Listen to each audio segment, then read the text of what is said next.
اللهم صل على سيدنا محمد وأنزله المقعد المقرب عندك يوم القيامة. السلام عليكم ورحمة الله وبركاته. إلى حضرة النبي المصطفى رسول الله صلى الله عليه وآله وصحبه وبارك وسلم، وإلى كافة الأنبياء والمرسلين والملائكة المقربين، وإلى آله الطيبين الطاهرين وأصحابه الأكرمين والتابعين وتابعيهم، وإلى جميع أولياء الله الصالحين والشهداء والعلماء والفقهاء والمحدثين، وإلى سائر مشايخنا ومشايخ مشايخنا وأهل أساندنا وسلسلاتنا، وإلى أرواح أموات المسلمين وإخواننا الحاضرين والغائبين. شيء لله لهم الفاتحة. أعوذ بالله من الشيطان. الحمد لله رب العالمين. إياك نعبد وإياك نستعين، اهدنا الصراط المستقيم صراط الذين أنعمت عليهم غير المغضوب عليهم ولا الضالين. آمين. بسم الله الرحمن الرحيم. نوينا التعلم والتعليم والتذكر والتذكير والنفع والانتفاع والإفادة والاستفادة والحث على التمسك بكتاب الله وسنة رسوله صلى الله عليه وآله وصحبه وبارك وسلم، والدعاء إلى الهدى والدلالة على الخير ابتغاء وجه الله ومرضاته وقربه وثوابه. اللهم أنت ربي لا إله إلا أنت، خلقتني وأنا عبدك وأنا على عهدك ووعدك ما استطعت، أعوذ بك من شر ما صنعت، أبوء لك بنعمتك علي وأبوء بذنبي فاغفر لي فإنه لا يغفر الذنوب إلا أنت. اللهم صل على سيدنا محمد وأنزله المقعد المقرب عندك يوم القيامة. اللهم صل على سيدنا محمد وأنزله المقعد المقرب عندك يوم القيامة. اللهم صل على سيدنا محمد وأنزله المقعد المقرب عندك يوم القيامة. Alhamdulillah, kita jumpa malam ini terus untuk mengaji dan membaca kitab 40 hadis peringatan tentang kubur dan kematian. Kita masuk pada bab yang kedua, iaitu kubur dan hal ihwal yang berkaitan dengan kubur. Baik, pada muka surat 32 kita akan bicarakan hadis 18 dan 19 insya-Allah. Sebelum itu, seperti yang kita sebutkan sebelum ini, perjalanan hidup sebelum kita lahir sampai ke syurga, Allahumma amin. Kita berada di alam arwah, alam ruh, juga disebut alam lahud, alam seni, alam amri, alam haqiqi. Lahir lalu dimasukkan ke alam rahim ibu. 9 bulan 10 hari biasanya lalu lahir ke dunia ini. Inilah namanya alam dunia. Kita berada di sini sekarang.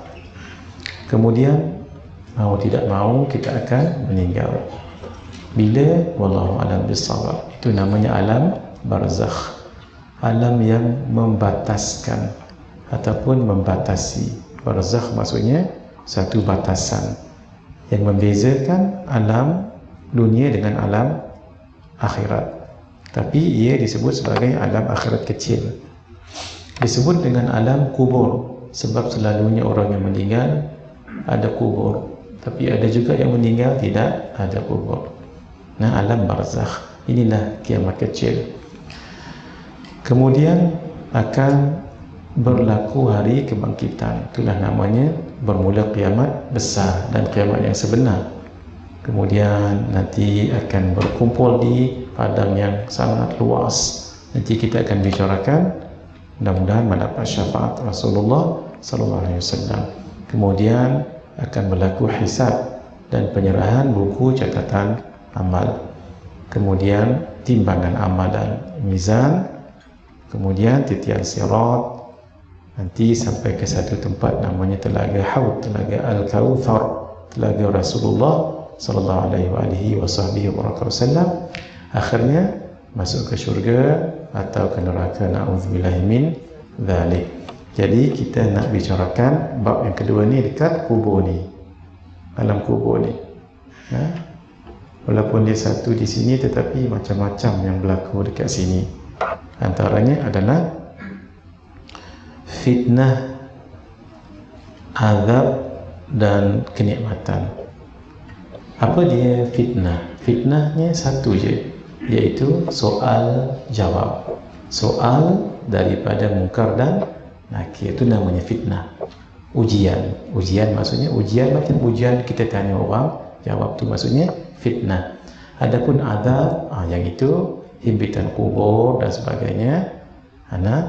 Boleh jadi azab, boleh jadi tidak azab. Baik, mari kita telusuri dahulu sedikit daripada Sayyidina Ali radhiyallahu ta'ala anhu. Beliau menyebutkan, inna min na'imid dunya yakfikal islamu ni'matan.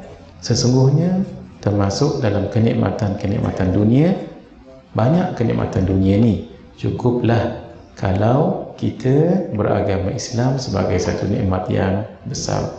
Wa inna minasyughli yakfika ta'ah syughlan. Sesungguhnya termasuk dalam kesibukan, banyak sibuk kita dengan dunia ni, cukuplah ketaatan sebagai satu kesibukan yang membanggakan. Maksud sibuk buat taat. Taat dalam arti kata taqwa. Taqwa ada zahir, ada batin. Nanti saya akan ceritakan kemudian.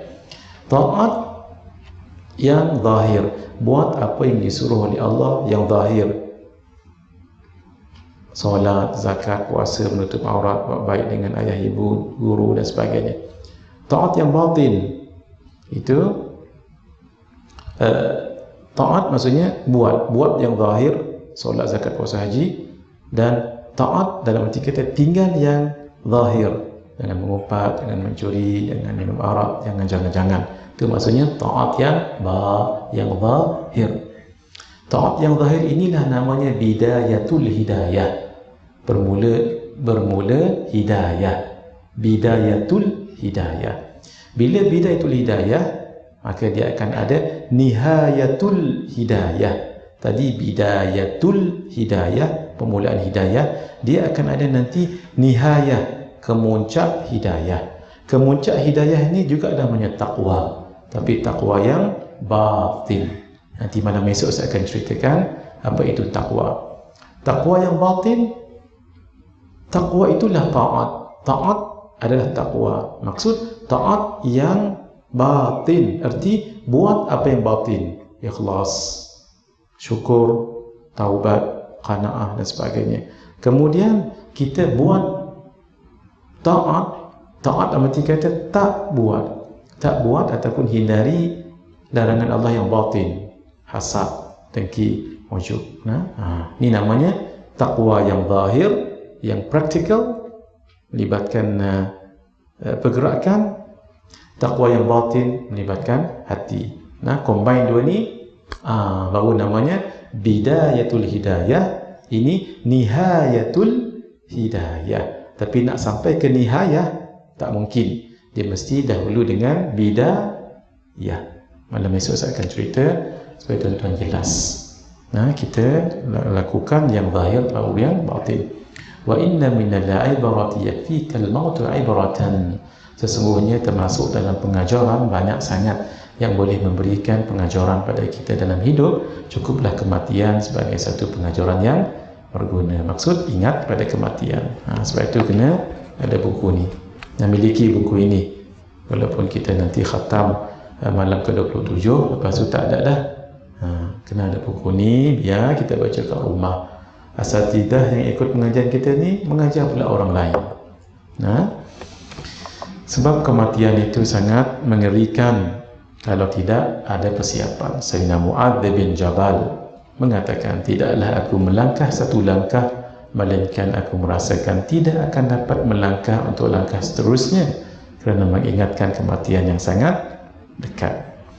Sebab itu Sayyidina Ibnu Umar radhiyallahu ta'ala anhuma menasihati, idza amsayta fala tantadhir as-sabah. Apabila kamu berada pada waktu petang, jangan menunggu datangnya pagi untuk berbuat amal. Terus buat, takut nanti meninggal tak dan. Wa idza asbahta fala tantadhiril masa. Apabila kamu berada pada waktu pada siang, maksudnya asbahta, pagi, pada waktu pagi, jangan menunggu datangnya petang, takut tak dan. umur. Wa khudh min sihhatika li maradik, gunakanlah masa sihatmu untuk menghadapi masa sakitmu. Ni kita sihat ni, boleh buat amal, solat, datang ke majlis ilmu.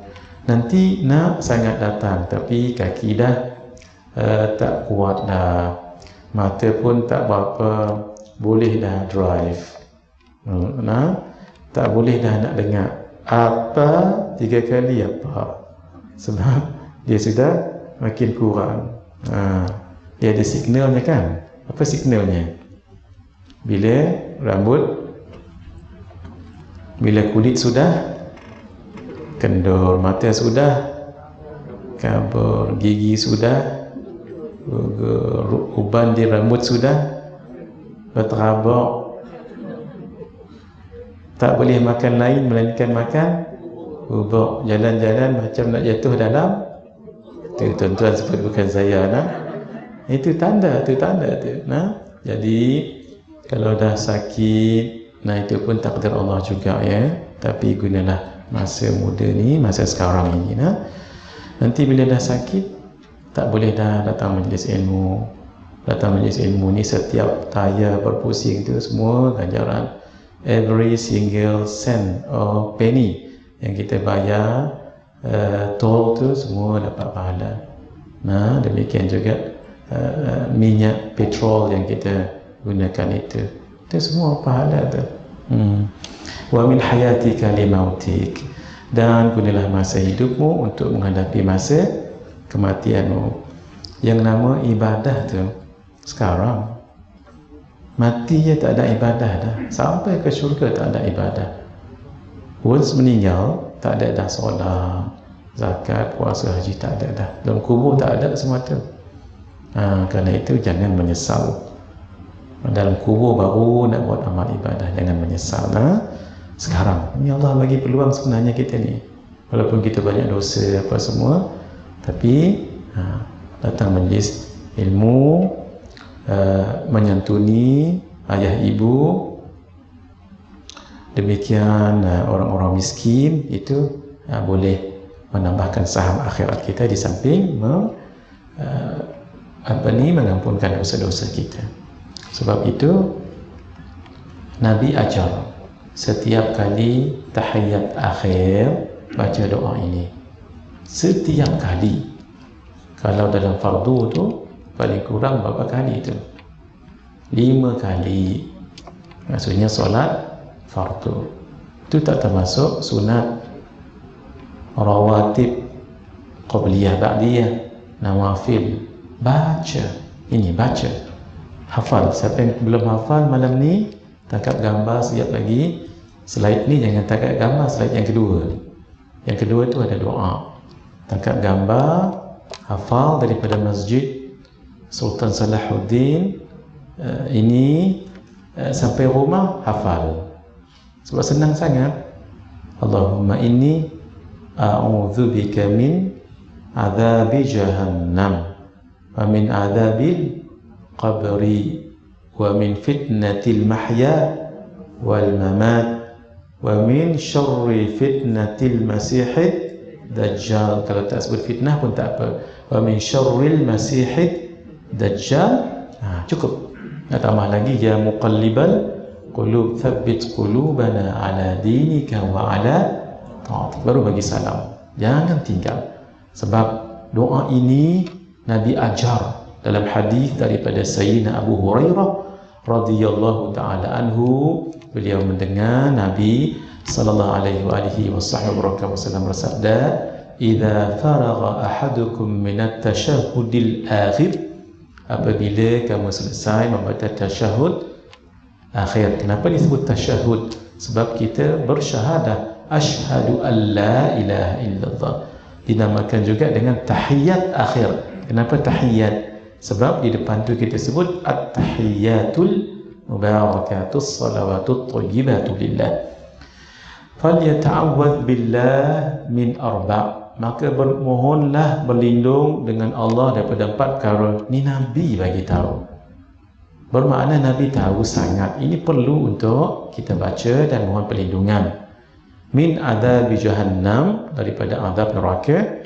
Jahannam, wa min adzabil qabri, daripada azab kubur yang kita nak cerita ni, wa min fitnatil masihid dajjal, wa min fitnatil mahya wal mamat, daripada fitnah kehidupan dan kematian, wa min syarril masihid dajjal, dan daripada kejahatan al-masih ad-dajjal.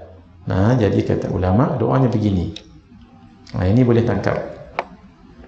Allahumma inni a'udzubika min adzabi jahannam, 1, wa min adzabil qabri, 2, wa min fitnatil mahya wal mamat, 3, wa min syarri fitnatil masihid dajjal.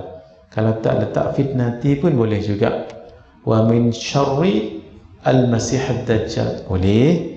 Kalau nak hilangkan syarri pun tak apa. Wa min fitnatil masihid dajjal boleh, ataupun kekalkan syar tetapi tidak ada fitnah. Wa min syarril masihid dajjal boleh. Nah, kalau ikut hadis tadi tak ada fitnah. Wa min syarri al-masihid dajjal boleh. Wa min fitnatil masihid dajjal tanpa menyebut syarri boleh. Sebut dua-dua lagi bagus. Wa min syarri fitnatil masihid dajjal, 3 boleh. Yang tak bolehnya tak baca, sengap, tak ada apa. Nah, jangan. Tuan-tuan sayang, sebab solat ibadah paling besar yang Allah kurniakan pada hamba, dan ibadah paling besar yang hamba persembahkan kepada Allah. Apapun yang dalam solat tu memang special, semuanya terbaik. Cara berdiri yang terbaik, qiyam, cara qiyam itu. Duduk yang terbaik, iftirash ataupun tawarruk. Nah, bacaan yang terbaik, apapun bacaan dalam Al-Quran, sebab memang ini special. Kalau kefarduan lain, cukup Allah datangkan malaikat Jibril jumpa dengan Nabi, lalu disyariatkan ini itu. Tapi solat tak, Nabi dipanggil untuk menerima ibadah solat ini. Ini very special. Nah, sudah tangkap gambar tadi? Nah, hafal sebelum sampai ke rumah. Usahakan. Daripada nanti balik nanti terus baca Allahumma inni a'udzubika. Nah, sampai rumah, min fitnatil masihid dajjal. Hafal. Jadi kenapa dibaca setiap lepas baca tahiyat akhir? Kenapa? Nak ingatkan kita daripada 4 perkara yang besar ini. Kalau nak cerita satu-satu tu kemudian. Neraka Jahannam. Kenapa neraka Jahannam? Sebab syurga mendatang. Jannatul Firdaus, Jannatul Naim, Jannatul Adan, Jannatul Ma'wa mendatang ini. Tapi kalau neraka, ke bawah menjunam. Dia macam buku ni kan. Ni gaung. Ke bawah ni neraka yang 1, 2, 3, 4 sampai bawah ni, inilah neraka Jahannam. Ni tak boleh lari dah, sebab dia macam gaung. Sebab itu neraka itu janganlah bercita-cita untuk masuk dalamnya. Dan daripada azab kubur, selalu kita sebut selepas solat, supaya kita beringat azab kubur, gerun. Lalu berusaha jangan diazab dalam kubur, sebab sangat menakutkan. Peristiwa daripada nazak sakaratul maut. Nah, sakarat ni sakitnya mati. Semua orang kena sakit. Sakarat, la ilaha illallah, inna lil mauti sakarat, Nabi sebut. Sebab baginda pun kena juga sakarat, tapi dengan cara yang begitulah. Ada orang yang sangat teruk sekali. Dan macam mana peristiwa selepas dicabut nyawa ketika sakarat dan dicabut tu, dah kita cerita hari itu. Saya buat rumusan saja. Hadis daripada Sayyidina Al-Bara' bin Azib yang panjang kan, kita baca bila tu? Semalam ke 2 malam lepas? Yang penting dah baca, yang penting dah baca ya. Rumusannya begini. Orang yang dicabut nyawa tu terbagi pada 2 golongan. Satu orang yang mukmin, satu orang yang kafir. Mudah-mudahan kita termasuk orang yang pertama ni. Macam mana? Orang ini, malaikat akan turun. Ada malaikat daripada langit turun. muka berseri-seri seperti matahari. Panjang, hadis ni panjang, saya buat rumusan. Bawa kain kafan dan minyak yang harum daripada syurga, lalu duduk dekat orang yang nazak. Orang nazak tu tahu tu. Lalu lepas tu baru malaikat maut datang, duduk juga dekat dengan orang yang nazak tadi tu, kepalanya. Lalu dia sebut dengan sebutan yang sangat baik, ya ayyatuhar ruhut tayyib, wahai roh yang tayyibah, yang baik. Roh yang tayyibah, yang baik. Lalu dicabut nyawanya dengan lembut. Macam mana lembut tu? Ia seperti air yang dituang dari teko.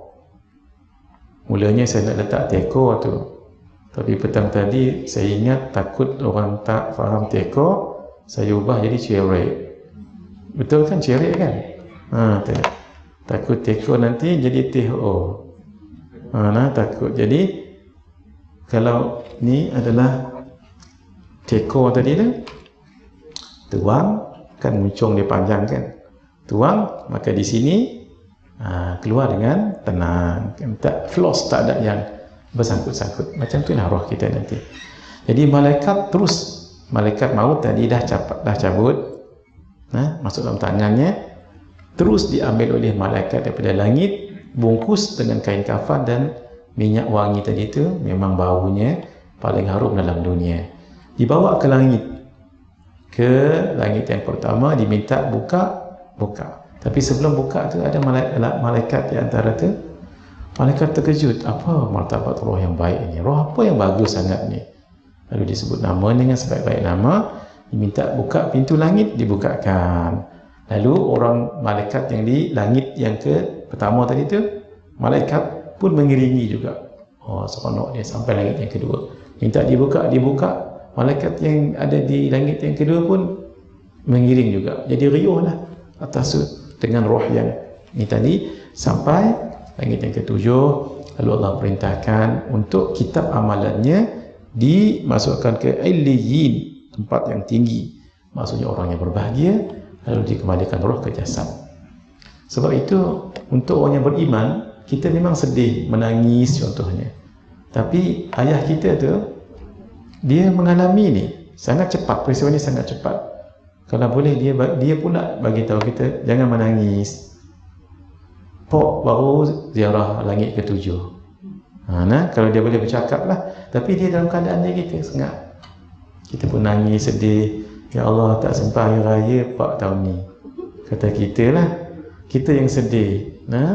Tapi kalau mungkin dia yang akan kata balik begini, alhamdulillah Bapak dah mengalami apa yang sama dia sebut hari itu, malam Ramadan tu.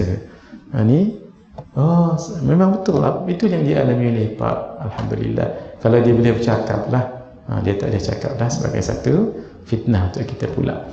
Orang kafir sama juga, malaikat yang sama, tapi malaikat ini malaikat golongan lain yang mukanya hitam, dikatakan biru kehitaman, bawa selendang kasar, dikatakan bertaring, tapi yang dikatakan bertaring tu malaikat maut.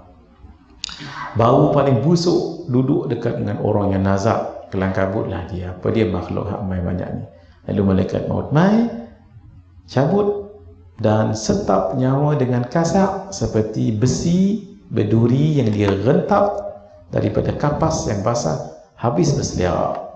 Kemudian roh itu keluar dengan susah sekali, akhirnya mati. Lalu malaikat daripada langit tadi terus ambil, letakkan dalam selendang kasak, dan keluar bau yang paling busuk di muka bumi ini. Dibawa juga roh naik ke langit pertama, tapi berbeza, tak diizinkan masuk. Malah malaikat tanya, apa dia roh ni teruk sangat lagu ni? Tak dibuka pintu langit yang pertama, disuruh balik, dan Allah perintahkan buku amalannya ke sijil di muka bumi paling bawah. Rohnya dicampak, rasa hina sangat-sangat, lalu roh dikembalikan ke dalam jasad. Ni setiap kita mesti melalui ni, dua je. Kalau tak yang A, B, na'udzubillah min dzalik. Baik, peristiwa dalam kubur roughly sebelum kita baca satu-satu. First, bila meninggal, masuknya dalam kubur, setiap orang mesti akan mengalami ad-daghatah. Daghatah ni himpitan kubur, siapa pun, termasuk baby, budak kecil. Nah, cuma himpitan itu dia berbeza. Untuk orang yang mukmin, dia seperti sesuatu yang sangat menyeronokkan. Nah, macam sponge ataupun tilam. Terbuka balik. Dia sekejap. Tapi kalau orang yang kafir, macam lift lah, lift. Jangan takut naik lift sekejap lagi. Allah, habis berkecai. Tulang ni masuk ke sini. Kalau orang yang beriman, dia macam jadi seronok. Mesti setiap orang akan berlaku himpitan kubur. Cuma untuk orang yang beriman sekejap dan lembut. Untuk orang yang ni kasar, macam tu dua tu. Setiap orang tu first akan kita jumpa. Orang yang baik, orang yang tak baik. Barulah yang namanya fitnah. Fitnah tu ujian, pertanyaan mungkar dan nakir. Kita akan cerita nanti. Barulah orang mukmin yang lepas ujian mungkar dan nakir, mereka mendapat nikmat kubur. Satu, hamparan daripada syurga. Tempat tidur dia tu, tempat tidur tu daripada syurga tu. Diberikan pakaian daripada syurga, dibukakan sebuah pintu ke syurga daripada kuburnya tadi. Hari-hari tengok nanti seronok sangat-sangat. Datang bau dan wangi syurga. Saya tak dapat bayangkan. Kenapa? 500 tahun perjalanan nak masuk ke syurga tu, bau tu dah dapat dihidu. 500 tahun. Ini bau tu dalam kubur, tak akan semerbak baunya. Diluaskan kubur sejauh mata memandang. Ada sebahagian kitab menyebut 70 hasta. Ini satu hasta. 70 sak mana? Walaupun dalam tu nampak macam 6 kaki bawah tanah. Sempit je. Kesian tengok. Tu sekejap je tu. Nanti terbuka. Seorang lelaki datang, kacak sangat-sangat, berpakaian segak, jangok lah nak, bau wangi. Hang siapa? Lalu kata orang ini, saya amalan kamu. Oh, Masya Allah, seronok dia pun. Lalu kerana sudah dikhabarkan di dalam kubur itu orang ini orang yang baik, lalu dia pun kata, ya Rabb, tegakkanlah hari kiamat, cepatkan sikit hari kiamat supaya aku dapat kembali pada isteriku dan hartaku.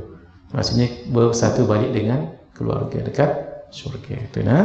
Tapi untuk orang yang tak lepas pertanyaan kubur akan kena azab kubur. Hamparan tempat tidurnya daripada neraka. Kita kalau yakun mati pun, ya Allah, tak nak senyum dengan orang. Ekon rupanya rosak. Walaupun kipas boleh lagi 5, tapi dia nak ekon juga 16. Ekon dia nak 16 juga, sampai masuk ke tulang sejuknya tu. Ini hamparan daripada neraka, panas. Dibukakan sebuah pintu ke neraka, datang panas dan asap neraka, batuk dibuatnya kita. Disempitkan kubur, tulang belulang, rusuk, terhimpit begini. Ya Allah, macam mana tu nak bernafas? Seorang lelaki berwajah hodoh, berpakaian buruk, bau busuk. Hang siapa? Lalu dia mengatakan, aku amalanmu. Nak buat macam mana? Tak boleh lagi dah balik. Lalu dia berkata, ya Rabb, janganlah engkau tegakkan hari kiamat.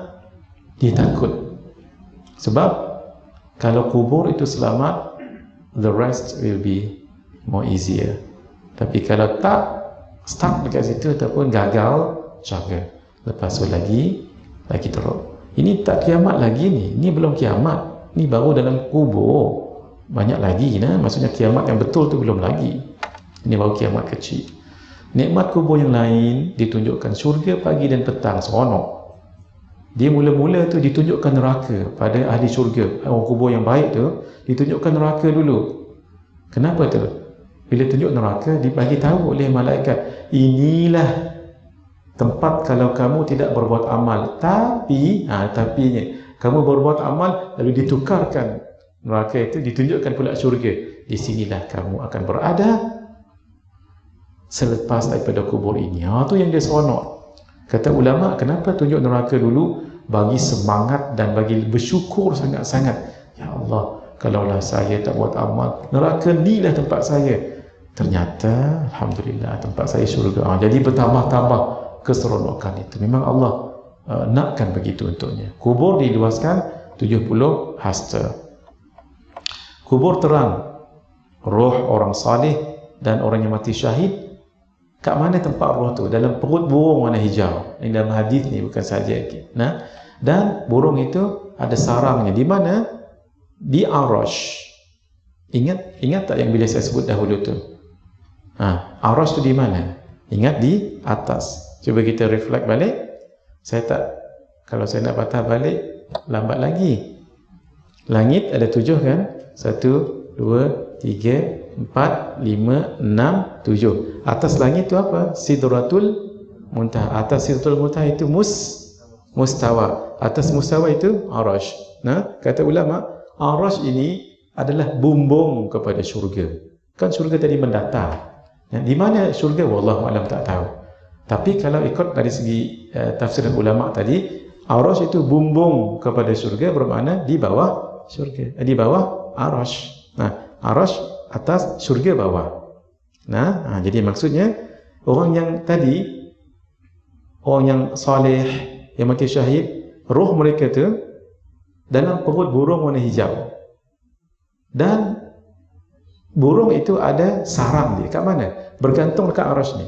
Kat mana? Wallahu a'lam, tak tahu. Kan syurga di bawah tu. Maka dia boleh masuk keluar ke syurga itu.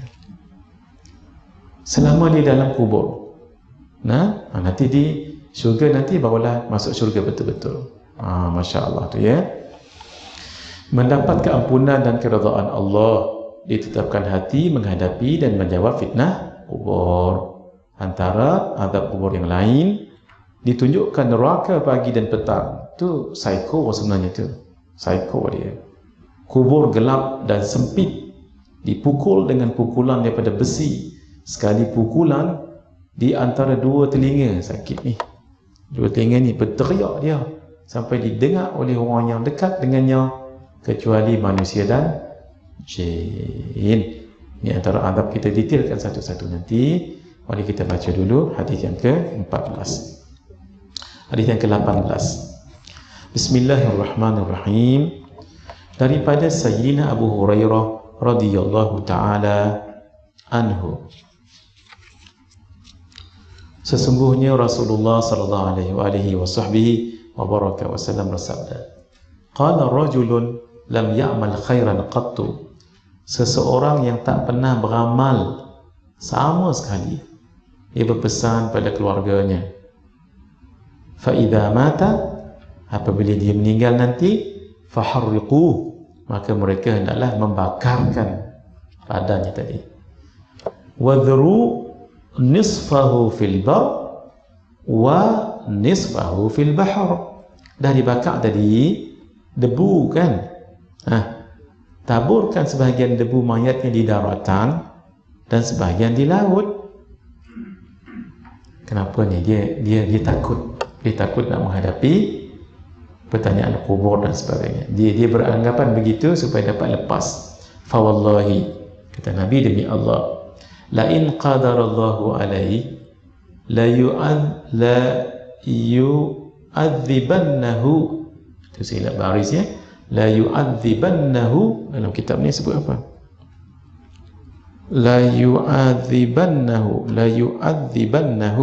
Boleh juga la yu'adzibannahu pun boleh juga, tak apa. Takkid di situ ada nun takkid, itu sudah memadai. La yu'adzibannahu boleh, la yu'adzibannahu pun boleh. Adzaban la yu'adzibuhu ahadan minal alamin. Baik, kalau Allah mampu, memang Allah mampu pun, la yu'adzibannahu adzaba. Allah mampu menghidupkannya, memang pun Allah mampu. Sudah pastilah Allah akan mengadabkannya dengan adab yang dia tidak mengadabkan sesiapa pun daripada penduduk alam ini. Fa amarallahu al-bahra, lalu Allah memerintahkan laut, fajama'a ma fi, lalu ia laut mengumpulkan abu mayat yang ada di dalam laut tadi tu, fajama'a fi, thumma qala, kemudian Allah bertanya, lima fa'alt, kenapa kamu buat macam ni? Qala min khasyatika wa anta a'lam, dia menjawab, kerana takut kepadamu dan engkau lebih mengetahui isi hatiku yang sangat takut dan kecut dengan adabmu ini. Faghafara lah, lalu Allah mengampunkannya kerana nilai takut pada Allah tadi itu. Tapi tuan-tuan jangan buat ni macam gini. Oh, lalai lagu tu lah. Tak apa. Kita pun wasiat macam ni, dah ada siap jawapan ni. Kalau Allah tanya nak jawab lagu ni, ni untuk orang ni saja. Kita bersiap dengan amal. Maksudnya apa ni? Walaupun lepas kematian, dia duk rasa kalau buat lagu ni tabuk dekat laut, tabuk dekat daratan, maksudnya tak ada lah kena nanti, tak. Allah akan hidupkan balik. Roh tadi campur, dihidupkan balik, ditemukan balik dan akan disoal dan dipertanggungjawabkan. Baik. Hadis yang ke-19, malam ni kita baca dua hadis sahaja, pemandangan dalam kubur yang sangat menakutkan. Tapi ini umum, dia tidak secara detail. Nanti kita akan detailkan. Daripada Sayyidina Hani radhiyallahu anhu, maula kepada Sayyidina Uthman bin Affan radhiyallahu ta'ala anhu, berkata, maula itu merujuk kepada hamba yang dibebaskan oleh Tuhannya, tetapi dia tak nak balik kampung, dia tak nak balik ke rumah, dia setia dengan tuannya, berkhidmat, tapi bukan atas status hamba. Kalau hamba jadi abdun, ini maula. Lagi banyak maula, lagi bagus dan tinggi akhlak orang itu. Kenapa? Ini hamba, dah dilepaskan, baliklah kampung, tak nak juga, still nak berkhidmat dengan tuannya itu, walaupun tak atas nama hamba. Maksudnya kawannya, tuannya baguslah. Kalau tuan tak bagus, tak dilepaskan pun lari. Ini dah dibebaskan tapi tak balik. Itu Masya Allah. Dan antara orang yang paling, antara yang banyak ataupun ramai hambanya, ramai maulanya, Rasulullah sallallahu alaihi wasallam. Ni adalah Hani, ini adalah maula, dulunya hamba pada Sayyidina Uthman, dibebaskan tapi tak nak balik. Apa kata beliau? Kana Uthman, tuan dia ni, kana Uthman idza waqafa ala qabrin baka. Uthman ni tuan dia, mungkin beliau pergi dengan Sayyidina Uthman, apabila berhenti di sebuah kubur, dia menangis. Sayyidina Uthman menangis. Orang lelaki bukan senang menangis. Kalau menangis orang lelaki itu bahaya tu. Tapi kalau menangis sungguh, tu jiwanya lembut. Macam kita baca hadis Nabi menangis, faballat tharaya. Lalu faballat thara, basah tanah itu. Ini sama juga. Sayyidina Uthman menangis hatta yabulla lihyatahu, sehingga membasahi janggutnya. Maksud Sayyidina Uthman ada janggut. Orang Arab memang biasanya ada janggut. Saya dah cerita kekayaan Sayyidina Uthman dekat sini kan. Dan Sayyidina Uthman menginfakkan 1.5 juta untuk dalam perang Tabuk. Sayyidina Uthman orang yang sangat kaya raya. Beliau dipanggil Dhu An-Nuraini. Dhu An-Nuraini. Kenapa? Sebab Dhu yang mempunyai, An-Nuraini dua cahaya. Sebab beliau kahwin dengan dua orang anak perempuan Rasulullah sallallahu alaihi wasallam. Mula-mula kahwin dengan Sayyidatina Ruqayyah binti Rasulillah sallallahu alaihi wasallam, meninggal, lalu kahwin dengan adik beliau iaitu Ummu Kalthum. Lalu disebut Dhu An-Nuraini, yang mempunyai dua nur. Nur maksudnya cahaya, iaitu anak Rasulullah sallallahu alaihi wasallam. Faqila lahu, Beliau ditanya, Sayyidina Uthman ditanya, tadhkurul jannatu wan nar, tudhkarul jannatu wan nar fala tabki. Ketika disebutkan syurga dan neraka, Tuhan tidak menangis. Wa tabki min hadha, tetapi Tuhan menangis kerana sebab ini, sebab melihat kubur. Apa gerangan? Faqala, lalu Sayyidina Uthman pun menjawab, inna Rasulullah sallallahu alaihi wa alihi wa sahbihi baraka wa sallam qala, sesungguhnya Rasulullah sallallahu alaihi wa alihi wa sahbihi baraka wa sallam bersabda, innal qabra awwalu manzilin min manazil akhirah, sesungguhnya kubur adalah persinggahan pertama daripada persinggahan-persinggahan akhirat. Banyak step lagi, tapi the first one adalah kubur. Fa in naja minhu fama ba'dahu aisaru minhu. Jika seseorang selamat daripada kubur ni tadi, selesai ujian dia, fitnahnya, azabnya, maka apa yang berlaku selepasnya lebih mudah. Wa illam yanju minhu fama ba'dahu ashaddu minhu. Dan jika tidak selamat daripadanya kubur, maka apa yang berlaku selepasnya, mahsyar, kemudian hisab, kemudian mizan Allah, itu lebih berat daripada kubur ni tadi. Qala, dia perawi mengatakan, wa qala Rasulullah sallallahu alaihi wasallam, Rasulullah sallallahu alaihi wasallam bersabda, ma ra'aitu manzaran qattu illa al-qabru afdha'u minhu. Afdha'u minhu. Aku tidak melihat sesuatu pemandangan pun yang lebih menakutkan daripada kubur. Itu siapa yang sebut ni? Rasulullah sallallahu alaihi wa sahbihi wa baraka wasallam.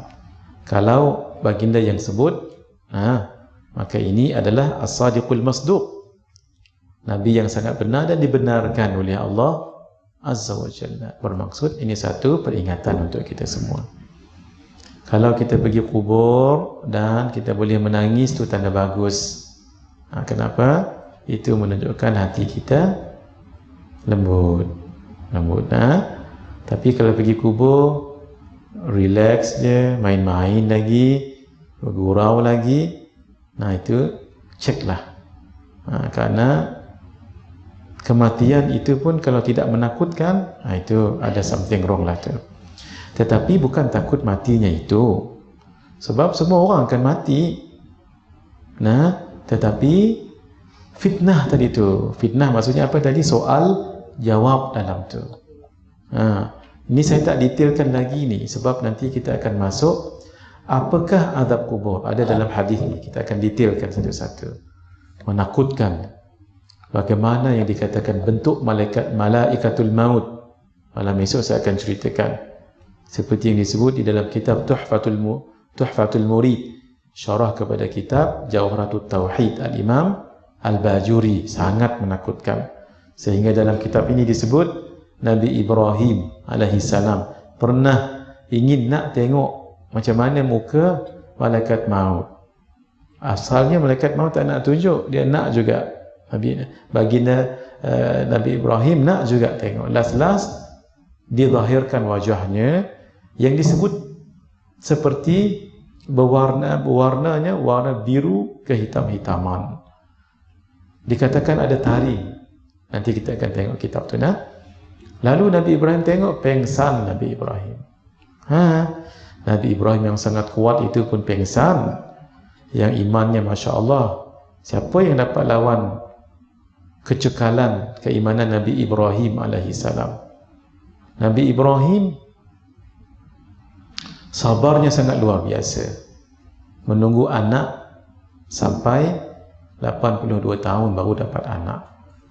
Nabi Ismail selalu berdoa, qala rabbi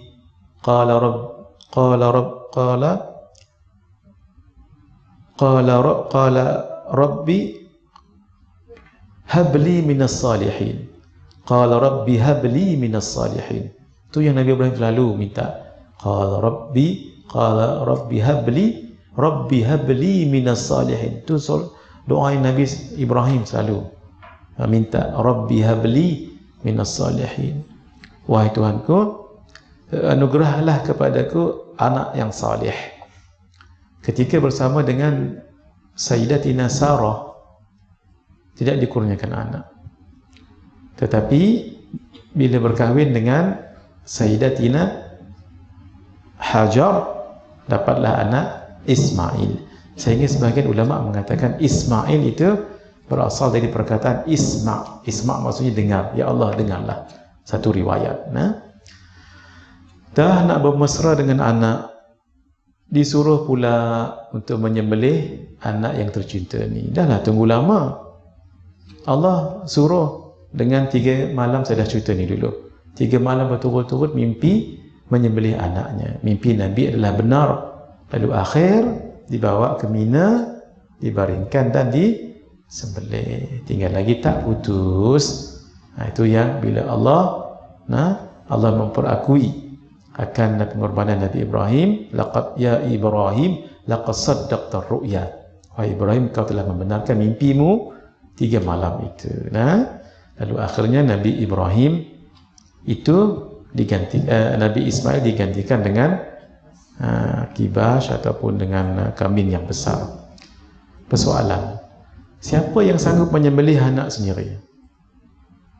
Setelah 3 malam berturut-turut panggil anak, ya bunayya, wahai anakku, inni ara fil manami anni adbahuk. Pak melihat dalam mimpi yang Pak menyembelih kamu. Tengok, Nabi Ibrahim boleh guna kuasa veto. Hang wajib kena sembelih. Tapi tak. Nabi Ibrahim mengajar adab Pak pada anak. Minta pandangan dia.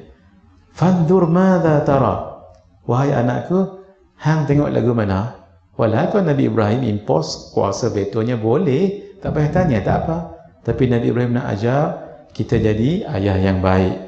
Fanzur madza tara, wahai anakku. Apa pandanganmu? Apa pandanganmu? Cuba tanya orang zaman sekarang. Pak bermimpi 3 malam menyembelih kamu. Apa pandangan kamu? Beginilah Pak, biar saya yang sembelih Bapak. Masya Allah. Siapa yang sanggup? Ini diajar tauhid oleh ibundanya, iaitu Sayyidatina Hajar. Juga Nabi Ibrahim AS. Tengok jawapan. Di situ ada saiko. Ketika Nabi Ibrahim memanggil Nabi Ismail, ya bunayya. Kalau dalam bahasa Arab, Nabi Ibrahim kalau panggil ya ibni, wahai anakku, boleh. Ya waladi, boleh. Wahai anakku. Tak, digunakan satu istilah yang sangat lembut. Ya bunayya, wahai anakku yang ku sayangi. Tengok what you give, you get back.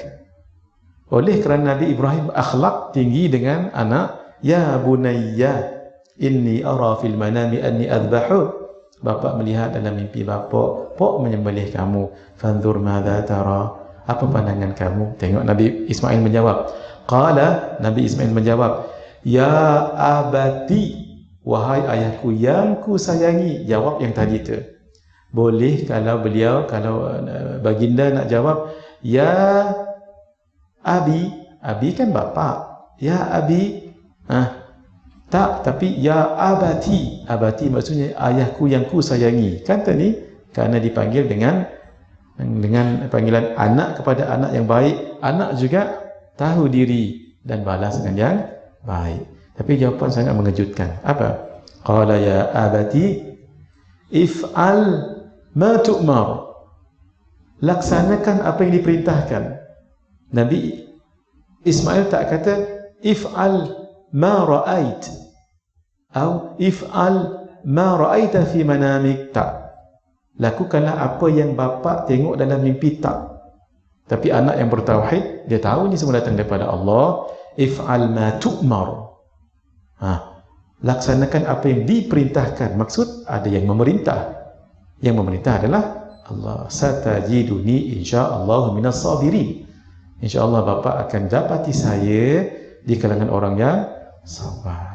Masya Allah. Berkat betul keluarga Nabi Ibrahim sehingga kita pergi umrah, buat manasik umrah dengan haji, mesti ada apa? Mesti ada sa'i Safa dan Marwah, mesti ada melontar dekat 3 jamrah. Dan untuk ibadah korban, setiap tahun kita berkorban. Ini adalah keberkatan keluarga Nabi Ibrahim alaihissalam atas kesabaran mereka. Peranan Nabi Ibrahim, peranan Sayyidatina Hajar, peranan Nabi Ismail alaihissalam. Itulah nanti yang diikuti oleh Nabi Muhammad sallallahu alaihi wasallam, kerana baginda pun susur galur daripada Nabi Ismail. Nah, kita hafalkan nasabna Muhammad bin Abdillah bin Abdil Muttalib bin Hashim bin Abdi Manaf bin Qusay bin Kilab ibn Murrah bin Ka'b bin Lu'ay bin Ghalib bin Fihr ibn Malik bin Nadhr bin Kinanah bin Khuzaimah bin Mudrikah bin Ilyas ibn Mudari bin Nizar bin Ma'ad bin Adnan sallallahu alaihi wasallam. Daripada Adnan ada beberapa jalur untuk sampai kepada Nabi Ismail, Nabi Ismail bin Nabi Ibrahim. Ini nasab yang sangat mulia sekali. Sebab itu antara hikmah kenapa dalam tahiyat akhir kita bersalawat dengan salawat Nabi Ibrahim. Hakikatnya Allah yang mengetahui. Sebab salat ini tauqifi, datang daripada Allah. Nah, salah satu hikmahnya, satu, kerana Nabi Muhammad sallallahu alaihi wasallam adalah Sayyidul Anbiya wal Mursalin, ketua para nabi dan rasul. Nabi Ibrahim Abul Anbiya, bapa kepada para nabi. Daripada keturunan baginda lah ramai yang jadi nabi dan rasul. Nah, kalau daripada nabi tidak ada, tapi daripada Nabi Ishaq alaihi salam. Nah, turun ke bawah. Dalam Bani Israel itu. Yang kedua, sebab Nabi Ibrahim itulah susur galur Nabi Muhammad sallallahu alaihi wasallam. Ingat muka anak tadi. Nah, dan ini yang kita nak cerita, tauhid Nabi Ibrahim alaihi salam sanggup menyembelih anak sendiri. Sebab itu langit yang 7 itu dalam peristiwa Isra Mi'raj, yang ke-7 tu siapa? Nabi Ibrahim. Tuan kan dah hafal a'yahuma. Hafal dah? A'yahuma. Langit pertama alif Nabi Adam alaihi salam. Ain yang kedua Nabi Isa dan Nabi Yahya alaihi salam. Langit yang ketiga ya Nabi Yusuf alaihi salam. Langit yang keempat alif Nabi Idris alaihi salam.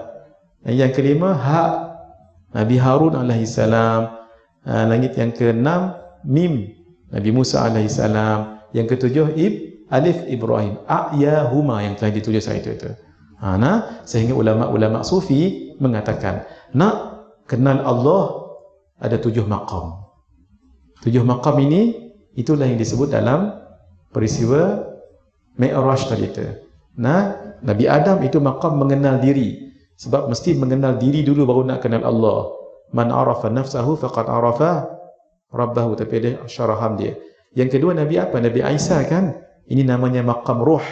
Mengenal kita bergerak ini kerana apa? Kerana ada ruh. Orang yang meninggal tidak boleh bergerak. Siapa yang jadikan ruh?